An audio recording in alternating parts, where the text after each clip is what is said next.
ব্রাহ্মণ্যবাদের একজন অনুসারী, কিন্তু আমি ইসলামের অনেক কিছুই পছন্দ করি। কিন্তু ইসলামের নিয়ম অনুসরণ করতে হলে আমাকে কি ইসলামে ধর্মান্তরিত হতে হবে, নাকি আমার ব্রাহ্মণ্যবাদের ধর্ম পালন করেই আমি ইসলামের বিভিন্ন নিয়ম অনুসরণ করতে পারবো? স্যার, আমি আপনার অনেক বক্তৃতাই দেখেছি, যেমন ইসলাম ও হিন্দু ধর্মের মধ্যে সাদৃশ্য এবং আরো অনেকগুলো। আপনার বক্তৃতা আমি খুবই পছন্দ করি। বোন খুব সুন্দর একটা প্রশ্ন করলেন।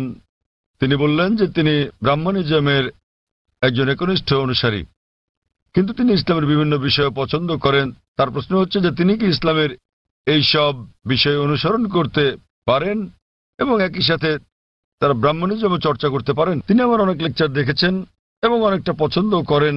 বোন, প্রথমে আপনাকে বলি যে ইসলাম বা মুসলমান হওয়া কোনো উপাধি নয়। ইসলাম আবিধানিকভাবে বোঝায় শান্তি, যা পাওয়া যায় নিজেকে আল্লাহর কাছে সমর্পণ করে। তাই যে কোনো মানুষ যদি সে তার ইচ্ছা অনিচ্ছাকে আল্লাহর কাছে সমর্পণ করে তাহলে সে একজন মুসলিম। শুধুমাত্র মোহাম্মদ, জাকির, আবদুল্লাহ, সুলতান, শাকির নাম হলে মুসলমান হওয়া যায় না, বা ফাতিমা, আয়েশা, এইসব নামগুলো আপনাকে মুসলিম বানাবে না। মুসলমান মানে যে তার ইচ্ছা অনিচ্ছাকে আল্লাহর কাছে সমর্পণ করে। তো প্রথমেই খুঁজে বের করতে হবে আপনাকে মহান আল্লাহর আদেশ কি। বোন বলেছেন যে তিনি ব্রাহ্মণিজমের একজন একনিষ্ঠ অনুসারী এবং তিনি ইসলামেরও বিভিন্ন বিষয় পছন্দ করেন। আর তিনি আমার অনেক টেপ, অনেক বক্তৃতা দেখেছেন যার মধ্যে ইসলাম ও হিন্দুইজমের সাদৃশ্য আছে। যদি এটা দেখে থাকেন তাহলে উত্তর দেওয়াটা আমার জন্য সহজ হবে, আপনার পক্ষে বোঝাটাও সুবিধা হবে। আপনি যদি দেখে থাকেন আমার হিন্দুইজম ইসলামের সাদৃশ্য নিয়ে বক্তৃতা, যেটা আমি বোধহয় প্রথম শান্তি সম্মেলন চেন্নাই দিয়েছিলাম, ইসলাম ও হিন্দু ধর্মের মধ্যে সাদৃশ্য। বোন, আপনি যদি ভেবে দেখেন, এমনকি যদি হিন্দু ধর্মের বইগুলোও পড়ে থাকেন, হিন্দু ধর্মগ্রন্থগুলো বলে যে নিজের ইচ্ছাকে ঈশ্বরের কাছে সমর্পণ করবেন। কিন্তু আমি যেটা বললাম যে সময়ের সাথে সাথে পূর্বের সকল ধর্মগ্রন্থ আগের মতো অবিকৃত অবস্থায় নেই। সেগুলো বিকৃতি এসেছে, জালিয়াতি হয়েছে, দুর্নীতি ঘটেছে। বেশিরভাগ পণ্ডিতগণই এই ধর্মগুলোর বিষয়ে, হোক সেটা হিন্দুইজম অথবা হোক খ্রিস্টানিজম অথবা ইহুদি ধর্ম, তারা একমত যে তাদের ধর্মগ্রন্থগুলো অবিকৃত রূপে সংরক্ষিত নেই। আর আপনি যদি আমার বক্তৃতা শুনে থাকেন, আমি শুরুতে যা বলেছিলাম, মহাভারত একটা গল্প যা অর্জুনের পিতামহ কর্তৃক বর্ণিত। এতে আছে ৮,০০০ শ্লোক। এরপর সময়ের সাথে সাথে পরিবর্তিত হতে হতে এতে চলে এলো ২৪,০০০ শ্লোক। এখন এর মধ্যে আছে ১,০০,০০০ বেশি শ্লোক। এটি কার কথা? মহাভারতের পণ্ডিতগণের। তো সময়ের সাথে সাথে সেগুলোতে হস্তক্ষেপ হয়েছে, তথ্য বিকৃতি ঘটেছে, কিন্তু তা সত্ত্বেও এরকম পরিবর্তনের পরও সবগুলো ধর্মগ্রন্থেই সর্বশক্তিমান ঈশ্বরের বাণী অবশিষ্ট রয়েছে। এবং আপনি যদি আমার বক্তৃতা শুনে থাকেন, সকল ধর্মের মূল কথা হচ্ছে সর্বশক্তিমান ঈশ্বর একজনই। তার কোনো মূর্তি নেই, তার কোনো ছবি নেই। সবগুলো ধর্মই বলে থাকে ঈশ্বর একজনই। আপনি হয়তো শুনেছেন আমার লেকচারে আমি বলেছিলাম বিভিন্ন জায়গায়, যেমন ছান্দোক্য উপনিষদে অধ্যায় নম্বর ৬ অনুচ্ছেদ নম্বর ২ শ্লোক ১, মহান ঈশ্বর এক, অদ্বিতীয়। এবং শ্বেতাজ্বতরা উপনিষদ অধ্যায় নম্বর ৪ শ্লোক নম্বর ১৯ এবং যজুর্বেদ অধ্যায় ৩২ শ্লোক ৩ বলা আছে, মহান ঈশ্বরের কোনো প্রতিমা নেই, তার কোনো ছবি নেই। প্রতিমা মানে হচ্ছে মূর্তি, ফটোগ্রাফ, রেখাচিত্র, ছবি, ভাস্কর্য, মূর্তি, পুতুল।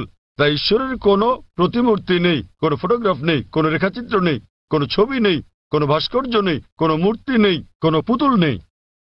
তাই সকল ধর্মগ্রন্থই জোর দেয় সর্বশক্তিমান ঈশ্বরের একত্বের উপর। আর হিন্দু ধর্মের ব্রহ্মসূত্রটি হচ্ছে एकम ब्रह्म द्योतय नास्ते नैना नास्ते किंचन। भगवान एक ही है, दूसरा नहीं है, नहीं है, नहीं है, जरा भी नहीं है। ঈশ্বর একজনই, দ্বিতীয় কেউ নেই, কেউ নেই, কেউ নেই, কোথাও কেউ নেই।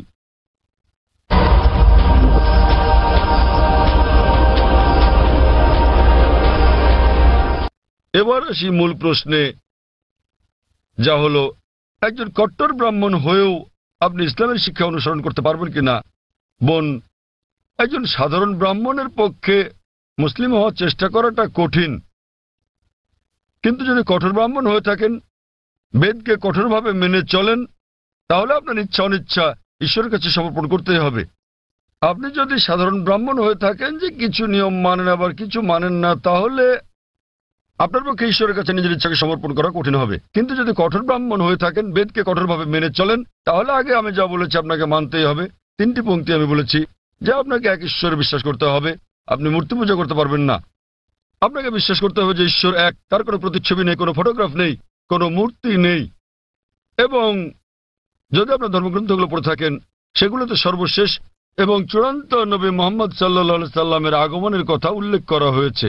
আর আপনি যদি আমার বক্তৃতা ইসলাম ও হিন্দু ধর্মের মধ্যে সাদৃশ্য আর হিন্দু ধর্মে মোহাম্মদ সাল্লাল্লাহু সাল্লাম এই দুটো দেখে থাকেন, আমি বিস্তারিত আলোচনা করেছি যে নবী মোহাম্মদ সাল্লাল্লাহু সাল্লামের কথা আপনাদের ধর্মগ্রন্থে আছে। তাই যদি আপনি খারাপ ব্রাহ্মণ হয়ে থাকেন, তাহলে আপনার এটা বিশ্বাস না করার কোনো সুযোগ নেই যে ঈশ্বর এক, তার কোনো চিত্র নেই, কোনো মূর্তি নেই।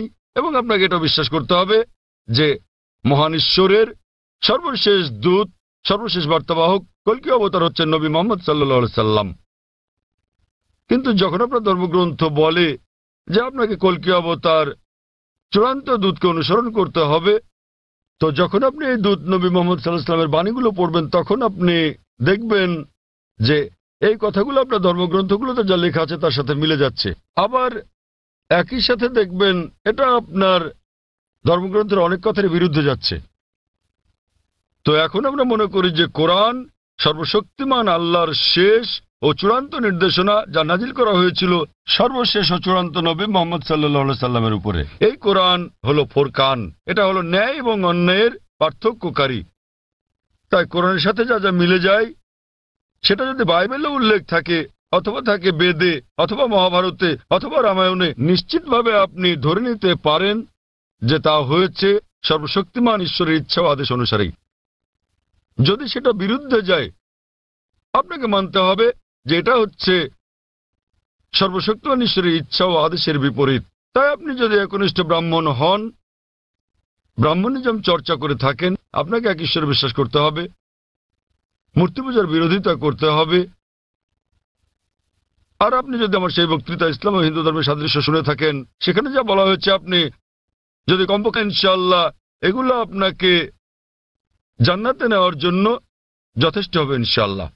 তাই আপনি যদি আমার বক্তৃতা ইসলাম ও হিন্দু ধর্মের মধ্যে সাদৃশ্য শুনে থাকেন, সর্বশক্তিমান ঈশ্বরের একত্ববাদ সম্বন্ধে, নবী মোহাম্মদ সাল্লাল্লাহু আলাইহি সাল্লাম সম্বন্ধে, কিভাবে সালাত আদায় করা যায়, মদ খাওয়া যাবে না, শুকরের মাংস খাওয়া যাবে না, যা কোরআনের সাথে সাথে আপনাদের ধর্মগ্রন্থ বলা আছে,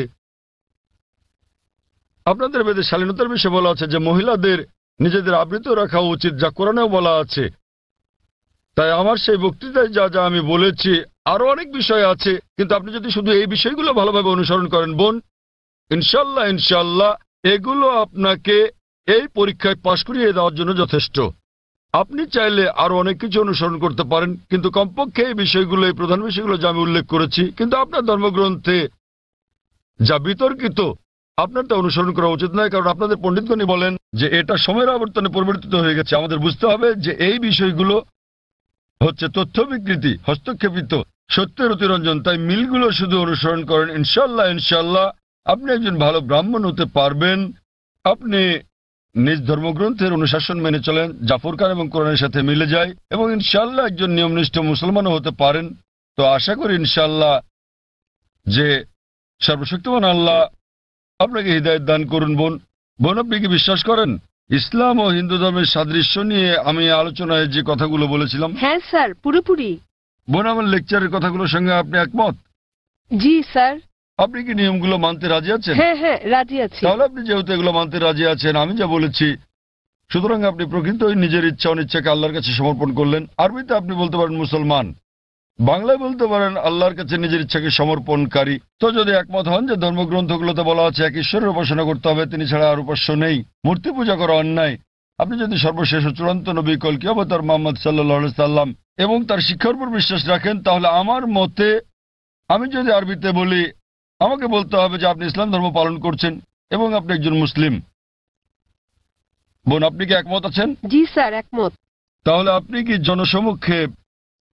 জনসমক্ষে বলতে পারবেন যে আরবি নিয়মে আপনি একজন মুসলিম? বোন, আপনি কি আরবি নিয়মে ঘোষণা দিতে পারবেন এটা? যেহেতু আপনি মেনে নিয়েছেন একজন ঈশ্বর এবং নবী মোহাম্মদ সাল্লাল্লাহু আলাইহি সাল্লাম সর্বশেষ চূড়ান্ত নবী, তো আপনি কি ঘোষণা দিতে পারবেন যে আপনি একজন মুসলিম? আমি বলছি না যে আমি একজন মুসলিম, যদিও আপনি যা বলেছেন আমি তার সাথে একমত। এখন আপনি যদি মেনে নেন যে ঈশ্বর একজন এবং তার হ্যাঁ। কোনো মূর্তি বা ছবি নেই এবং একমাত্র তারই উপাসনা করতে হবে, আর আপনি যদি মেনে নেন যে নবী মোহাম্মদ সাল্লাল্লাহু আলাইহি সাল্লাম আল্লাহ প্রেরিত দূত, এই দুটোই যথেষ্ট আপনাকে ইসলাম ধর্মের জগতে নিয়ে আসার জন্য, আপনি পাশ করেছেন। অন্যান্য বিষয়গুলো পরে আসবে। তো আপনি যদি মানেন ঈশ্বর এক, তার কোনো প্রতিচ্ছবি নেই, আপনি যদি মূর্তি পূজা করতে অস্বীকার করেন এবং আপনি মানেন যে নবী মোহাম্মদ সাল্লাল্লাহু আলাইহি সাল্লাম শেষ ও চূড়ান্ত নবী, তাহলে আপনি এই জগতে প্রবেশ করতে পারবেন ইনশাআল্লাহ, অথবা সঠিকভাবে বলতে গেলে এই জীবন দর্শনে। এবং ইনশাআল্লাহ এভাবে চর্চা চালিয়ে গেলে আপনি কি এই জীবন ধারায় আসতে চান বোন? ঈশ্বর চাইলে। হ্যাঁ, এই তো ইনশাআল্লাহ, মাশাআল্লাহ। তো বোন, আমি আবারও আপনাকে জিজ্ঞেস করতে চাই আনুষ্ঠানিকভাবে, বোন আপনি কি বিশ্বাস করেন যে এক ঈশ্বর? হ্যাঁ, করি। বিশ্বাস করেন যে সর্বশক্তিমান ঈশ্বর ছাড়া আর কারো উপাসনা করা উচিত নয়? হ্যাঁ হ্যাঁ। আপনি কি একমত যে মূর্তি পূজা ঠিক নয়? পুরোপুরি না হলেও কিছুটা একমত। না, দেখলেন তো, পুরোপুরি না কিছুটা, এটাই বলতে পারছেন না। আপনি এটা বলতে পারেন না যে কেকটা খেতে চাই পেতে চাই, মূর্তি পূজা করা সঠিক নয় নতুবা সঠিক। এর মানে ঈশ্বরের কাছে প্রার্থনার জন্য আপনার মূর্তি পূজার সাহায্য নিতে হবে না, কোনো মূর্তি পূজা করতে হবে না। আপনি কি মানেন যে ঈশ্বরের কোনো প্রতিরূপ নেই? হ্যাঁ। আচ্ছা, আপনি মানেন, এর মানে আপনি বলছেন ঈশ্বরের কোনো প্রতিমূর্তি নেই? হ্যাঁ। ঠিক আছে, আপনি কি মানেন যে নবী মোহাম্মদ সাল্লাল্লাহু আলাইহি সাল্লাম সর্বশেষ চূড়ান্ত নবী? আমি আসলে এইটুকু পর্যন্ত ভালো করে জানি না, কিন্তু অন্যগুলো আপনি যা বলেছেন আমি মানছি, কিন্তু আমি আসলেই সর্বশেষ বিষয়গুলো জানি না। আপনি কি মানেন যে তিনি আল্লাহ প্রেরিত দূত? হ্যাঁ, মানি। আপনি মানেন তিনি আল্লাহর দূত? হ্যাঁ। চমৎকার, চর্চাটাই আসল। একজন নির্ভেজাল মুসলিম হওয়া সহজ কথা নয়, আমরাও চেষ্টা করছি। তো বোন, আমি যদি বলি আপনি কি আমার সাথে কালিমায়ে শাহাদা পাঠ করবেন? আপনি কি শাহাদাত পাঠ করবেন, যা আসলে আরবিতে একটা ঘোষণা, ওই একই কথা যা আমি বলেছি যে আল্লাহ ছাড়া কোনো প্রভু নেই আর নবী মোহাম্মদ সাল্লাল্লাহু আলাইহি সাল্লাম তার দূত। আরবিতে এটা বলতে চান? হ্যাঁ স্যার, বেশ, অবশ্যই। আমি আরবিতে বলবো, আপনি আমার সাথে সাথে বলবেন, আর পরে এটার অনুবাদও বলবো। ঠিক আছে। अशहदु अशहदु अल्लाह अल्लाह इलाहा इलाहा इल्लल्लाह इल्लल्लाह व अशहदु व अशहदु अन्ना अन्ना मुहम्मदन मुहम्मदन अब्दुहु अब्दुहु व रसूलुहु। व रसूलुहु। আমি সাক্ষ্য দিচ্ছি, আমি সাক্ষ্য দিচ্ছি আমি সাক্ষ্য দিচ্ছি যে যে কোনো উপাস্য নেই কোনো উপাস্য নেই আল্লাহ ছাড়া, আল্লাহ ছাড়া, আর আমি সাক্ষ্য দিচ্ছি আর আমি সাক্ষ্য দিচ্ছি যে নবী মোহাম্মদ সাল্লাল্লাহু আলাইহি যে সাল্লাম নবী মোহাম্মদ সাল্লাল্লাহু আলাইহি সাল্লাম হলেন আল্লাহর আল্লাহর বান্দা এবং রাসূল। বান্দা এবং রাসূল। মাশাআল্লাহ বোন, ধন্যবাদ। এখন আপনি একজন মুসলিম এবং আমি প্রার্থনা করছি যেন আল্লাহ সুবহানাহু ওয়া তাআলা আপনাকে পথ প্রদর্শন করেন। আর আমি চাই যে ইনশাআল্লাহ সকল ভাই বোনেরা যখনই কেউ ইসলাম গ্রহণ করবেন, আপনারা তাকে জ্ঞানের দিক থেকে সাহায্য করবেন, এভাবে আপনারা সমাজ সেবা করতে পারেন। বোন, আপনার কাছে একটা অনুরোধ আমার, যে ইনশাআল্লাহ আপনি কোরআন অনুবাদ সহ পড়বেন, এমনকি যদি আগেও পড়ে থাকেন তবুও, এবং নির্দেশনাগুলো মেনে চলবেন, এবং ইনশাআল্লাহ আপনি তখন